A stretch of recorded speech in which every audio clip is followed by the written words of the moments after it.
Hey guys, Gary with Olson's Classic Yachts. Wanted to go over with you a couple things about going downwind, wing and wing. That's when you have your jib on one side and you've got your main on the other side and the wind's directly behind you and you're running down. It's beautiful. The boats are awesome when you do that. It's a lot of fun. It looks pretty cool. But there's one thing you have to watch out for when you're doing that, and that's making sure that you do not jibe your mainsail.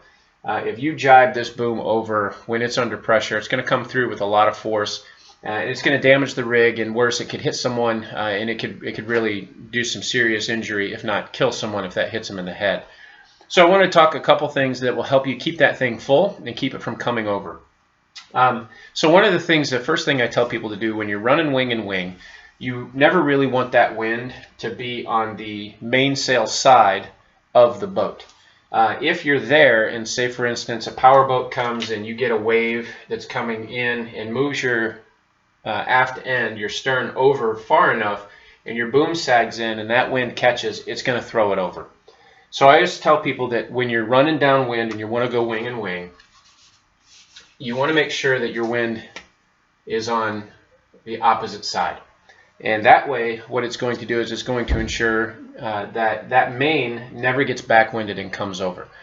So when you sail wing and wing and you're going downwind, always make sure that it's on the opposite quarter of the mainsail.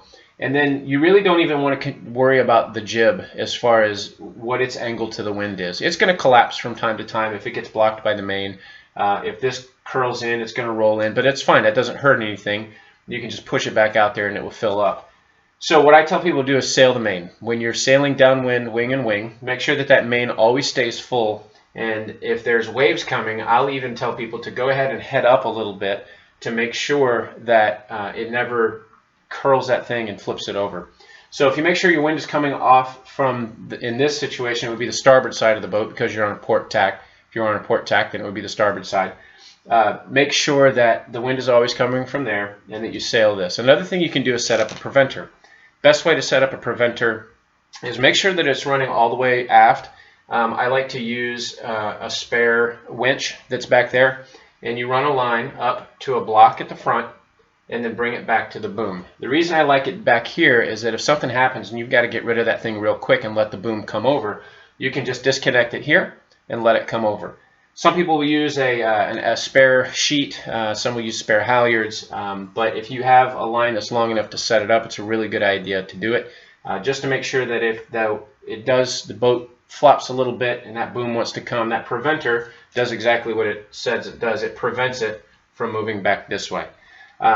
So those are two things you can do when you're running wing and wing, just to make sure that the boom stays over, you don't get a crash jibe. But give it a try. It's a lot of fun. Just make sure you take those two safety precautions when you do it, and enjoy. Thanks, guys.